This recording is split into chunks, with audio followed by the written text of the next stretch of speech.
What's up, everybody? Happy Wednesday. This is Matt with Honor Your Health. I hope everyone is having a great start to their week or middle of their week, I should say. Happy hump day. I wanted to talk about brainwashing yourself because I'm reading a book right now and it talks basically about how, yes, we have limitations set onto us by other people, by mentors, etc.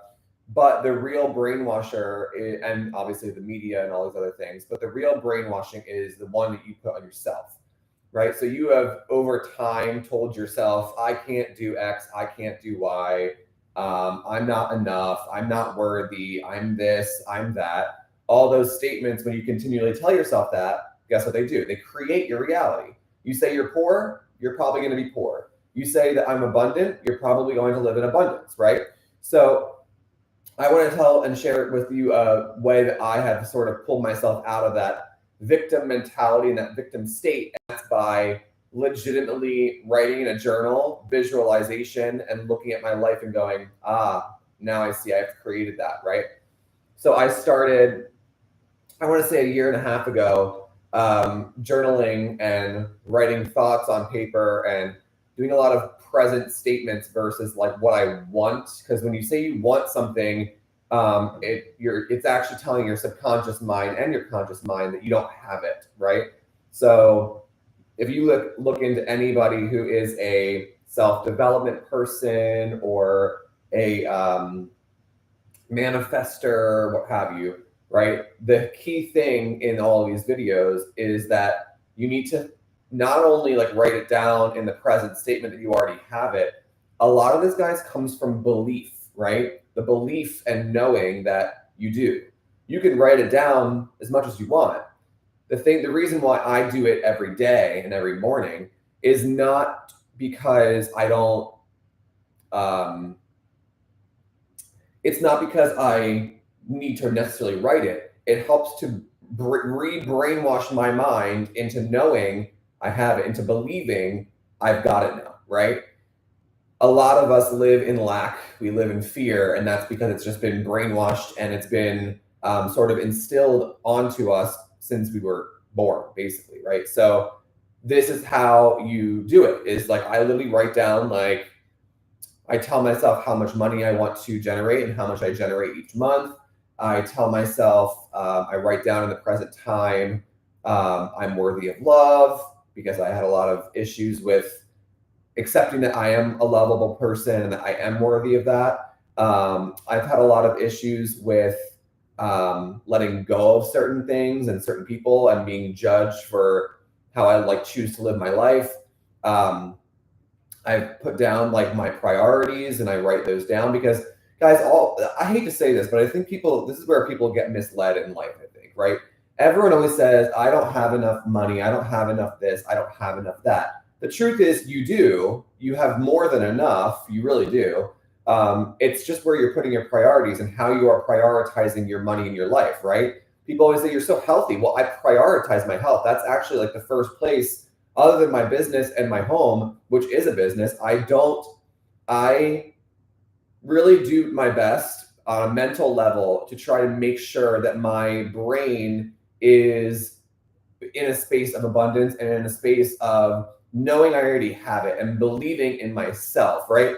I really believe that over the course of our life, we have not been, we've kind of been conditioned to not believe in ourselves. We've been conditioned to think our body is working against us, to thinking that we have to live in fear all the time, and fear of money, fear of spending, fear of this, fear of that. In reality, it's just, well, where are your priorities, right? Like if you want to have an abundant life, well, make sure that you don't have a lot of debt, make sure that you're paying things off and that you have a good relationship with money and a good relationship with how you use money, right?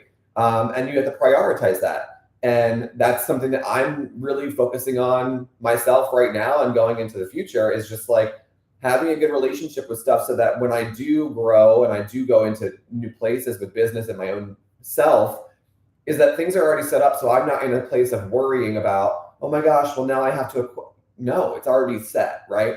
It's called foundation.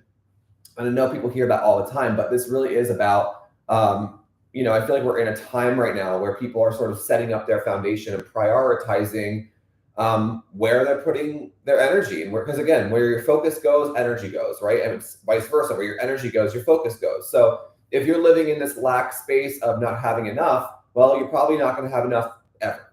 But if you're living in this space of, wow, I'm really healthy. Wow, I'm so grateful. Right? A grateful heart will always produce more and will always create more and generate more in your life.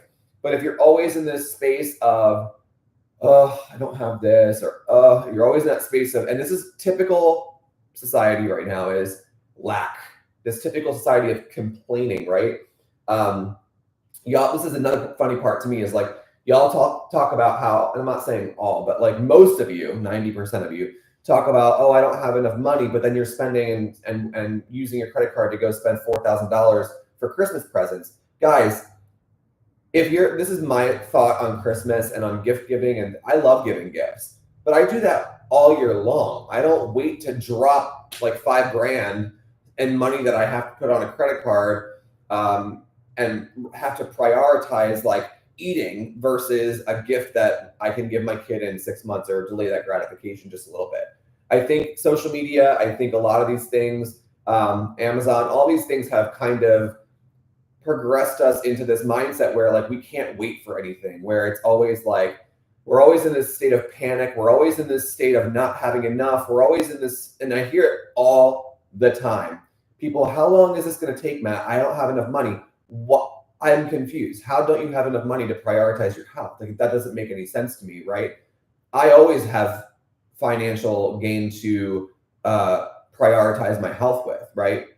So I guess this is a re-brainwashing for you, I hope, in that don't let yourself go into that, like, oh, I can't afford it, or even like budgeting. Like, I think budgeting is great, but like put things aside, set things aside so you know you're set. And if anything ever happened, then you're good, right? As opposed to panicking about something because you're so afraid of money. I think we just live in this fear of like, we have to hoard our money, we have to grab onto it and have like, if you're that afraid of it, and I've heard this and it makes me laugh every time, if you're that afraid of your money, of losing your money, hire a guard and have that guard watch your money for the day and for your, like, the rest of your life, because they're going to make a crap ton of money, because they're like, all right, I'll just sit here and watch your money for you, right? Like, it's ridiculous. Like, money, to me, when you're focusing on money coming in and money going out and that flow is happening, guess what? You're going to be in such a state of like, whoa, things are just kind of moving and growing and flowing, and you're going to feel that abundant mindset, and you're going to feel that abundance in your life. So this is a re-brainwashing that we're going to start doing, is stop thinking in the term of negative. Like, guys, I just got in a car accident, but I'm not going to sit here and live in like, oh my gosh, like I'm not going to be able to. Guess what? It's already done. I know I know I'll be able to pay for it. I know I'll be able to, it's going to be fine. I'm not going to live in that space of fear. And for a second, I'm not going to lie to you. Like, my body was in trauma, right? So I had to take care of my body. I had to do things to take care of my body. But guess what? I could, because I set myself up in a way foundationally that I was good. So this is all about foundation of your mind, foundation of going forward for yourself. Stop living in fear. This is like, you have to get the toxins out. You have to get your mindset right. This is why coaching is so important and why people take it for granted, right? People don't want to, you have to step out of your comfort zone to become somebody new. And yes, part of training and part of getting healthier means you have to become someone different. And that's just the end of it, right? People are constantly like, oh my God, I have to change my whole life. I'm not saying that in a day, but yeah, over time, you will be changing things, right? To make your life better. That's what we're after. Like, a year from now, you're going to be a completely different person, because you're going to make so many shifts in your health, in your life. Don't be afraid of that. Step into it, right? You know you want to do it, but you're like, something is holding you back. And it's usually that fear of like, oh my gosh, I'm going to have to let this go. Yes, you will, but not in a day, not in a week, not in a month. It will take time for you to go, okay, I'm ready to let go of this, or I'm ready to just like be at peace with not having this anymore in my life. Just let go. Let go. Let God, let the universe do what it needs to do. Okay? Have a great day, and I'll talk to you soon.